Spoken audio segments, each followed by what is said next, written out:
peux vous dire qu'on était très, très fiers des résultats. On a eu une belle croissance, autant en épargne qu'en financement. Donc, à ce volet-là, ça a été très, très bien. On sait qu'il y a quand même beaucoup d'effervescence dans le domaine immobilier, hein, et ça nous a amené une croissance de 43 millions vraiment en financement, donc des chiffres jamais vus. Également, la rentabilité. Évidemment, la rentabilité a connu une belle croissance. On a eu des excédents de 8 millions. Donc, tout ça fait qu'on est fiers de ces résultats-là. Puis, je dois vous dire, ce qui me rend doublement fier, c'est au niveau du membership. Donc, au niveau du membership, on est allé chercher une croissance de 439 membres additionnels, donc 439 personnes qui nous ont fait confiance. Donc, ça, là, c'est vraiment valorisant. Et ça va, vous parlez des 400 membres de plus. Ouais. C'est dans d'autres institutions que les gens ont décidé de venir chez vous. Ouais. Qu'est-ce qui explique ce chiffre-là? Bien, on a fait une campagne publicitaire, donc je pense qu'elle a donné de bons résultats. Puis également, bien, on ne se le cachera pas, on offre un bon service. Je pense que ça fait bouche à oreille, là, et donc les gens sont satisfaits de ce service-là qu'on offre, qui fait que ça donne le goût à d'autres personnes de faire affaire avec nous. Monsieur Simard, vous êtes le président du conseil d'administration. Il y a eu de nouveaux membres, je pense, au niveau du conseil qui sont ajoutés à l'équipe? Oui, tout à fait. En fait, on a un principe de renouvellement annuel là, de membres qui sont en élection à chaque année. Et on a 3 membres qui ont décidé de ne pas solliciter un nouveau mandat cette année. Et suite au processus d'élection, bien, il y a 2 personnes qui ont été élues par acclamation. Donc, on a 2 nouvelles personnes, deux belles candidatures qu'on a, qui se joignent à nous pour les prochaines années. Et aussi, on parle de 2 membres qui ont quitté, qui ont fait plus de 15 ans, je pense. C'était quelque chose de même assez important, le rapport à la Caisse. Oui, bien évidemment, à chaque fois qu'on perd des gens, c'est toujours difficile à remplacer, mais on s'est doté d'un profil collectif qui fait qu'on recherche des gens avec des compétences très pointues, très particulières, et on est très fiers d'avoir ce profil-là à la Caisse et de le suivre. Donc, globalement, on pense que ça devrait bien aller, mais c'est sûr que perdre des gens, c'est jamais agréable. On les remercie beaucoup aussi, d'ailleurs, ces gens-là, les 3 personnes qui ont quitté.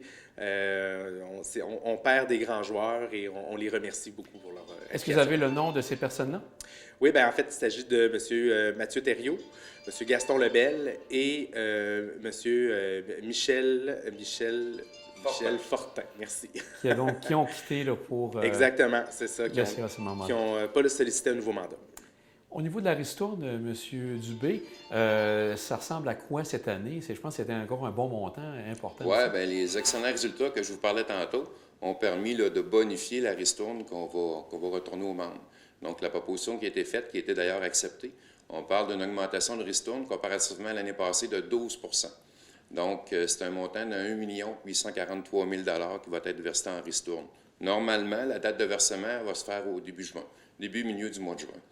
Mais je dois vous dire, en termes de ristourne, vous savez, le mouvement Desjardins a fait une évolution au niveau des ristournes dans les dernières années. Puis l'objectif en arrière de ça, c'était que plus de membres reçoivent la ristourne.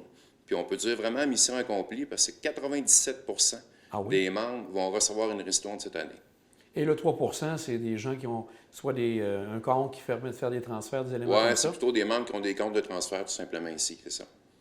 Et aussi, bien sûr, M. Simard, il y a le fonds d'aide qui est au développement du milieu, qui est un fonds important qui vient aussi de la part venant de la ristourne. À quoi sert le fonds d'aide à ce moment-là ici à la Caisse? En fait, vous l'avez dit, c'est une portion de la ristourne. On parlait de la ristourne individuelle, mais le fonds d'aide, c'est la ristourne qui est collective, qu'on se donne un fonds, nous, à l'interne, qu'on gère et qu'on redonne dans la communauté. Donc, c'est un fonds qui sert à soutenir des projets structurants, les organismes communautaires de notre territoire. Donc, on aide à chaque année plusieurs organismes de notre territoire. Et cette année, entre autres, bien, par exemple, on a soutenu beaucoup la jeunesse, entre autres avec notre programme de bourse jeunesse. Encore une fois, cette année, c'est 40 000 qui avaient été remis à différents membres, des membres jeunesse qui ont participé au programme de bourse d'études. Et aussi, on a investi 55 000 dans la réfection de la cour de l'école secondaire, de l'école primaire aux 80. Donc, 55 000 qui a été remis pour l'école primaire. C'est ce genre de projet-là qu'on aide, en plus de tous les autres organismes aussi qu'on aide ici à la Caisse. Mais c'est à ça que ça sert le fonds d'aide. Si on prend le temps aussi de regarder en général à quoi ressemble la Caisse des Chutes-Montmorency, c'est combien de membres en tout? C'est 22 000 membres environ. On parle d'un volume d'affaires de 2 200 millions de dollars. Donc, c'est quand même une bonne caisse, là. Donc, avec une 68 employés environ. Donc, on a des gens, là, autant des conseillers en finances personnelles, des conseillers en gestion de patrimoine. Donc, on a l'expertise en caisse là, pour accompagner les membres, peu importe leur projet.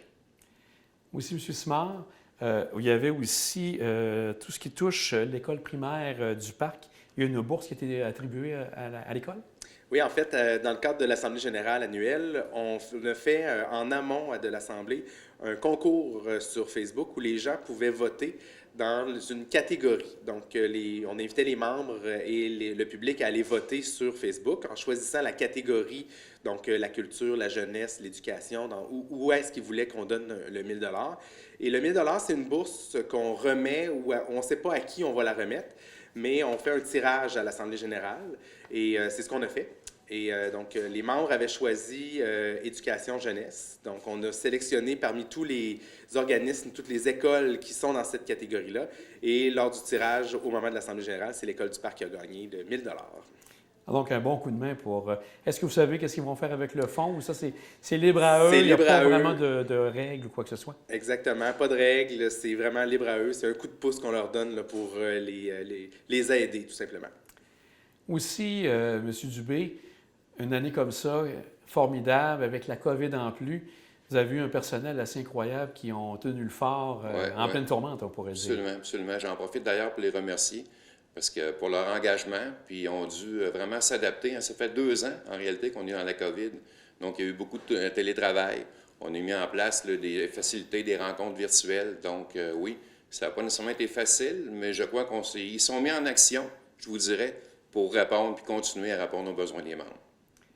Et M. Simard, est-ce qu'il y a des éléments à retenir au niveau du conseil d'administration pour 2022?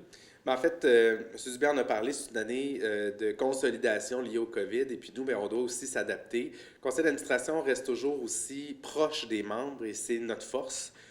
Donc, rester proche et puis rester aussi bien représentatif, et c'est ce qu'on veut faire, et c'est ce qu'on va faire dans la prochaine année. Et en conclusion, M. Dubé, avec l'année 2022, qu'on espère post-COVID, vous avez sûrement des idées pour pouvoir faire évoluer la Caisse encore cette année pour 2022? Oui, mais c'est continuer toujours à offrir le même service, la même qualité de service, mais en même temps, les besoins des membres évoluent. Donc, on le voit, les gens veulent être de plus en plus autonomes en faisant leurs transactions. Donc, nous, on veut les accompagner pour qu'ils soient de plus en plus autonomes. Donc, on veut devenir des experts, je vous dirais, en termes de technologie pour bien accompagner le membre, pour qu'il soit autonome dans ses transactions lorsqu'il le veut. Mais s'il veut rencontrer un conseiller, on est toujours disponible. Les rencontres physiques, virtuelles ou téléphoniques, seulement qu'à nous appeler, puis ça va nous faire plaisir de les rencontrer. Bien, messieurs, une belle année, comme vous avez vu. On vous en souhaite encore une très bonne pour 2022. Merci de votre disponibilité. Merci. Merci à vous.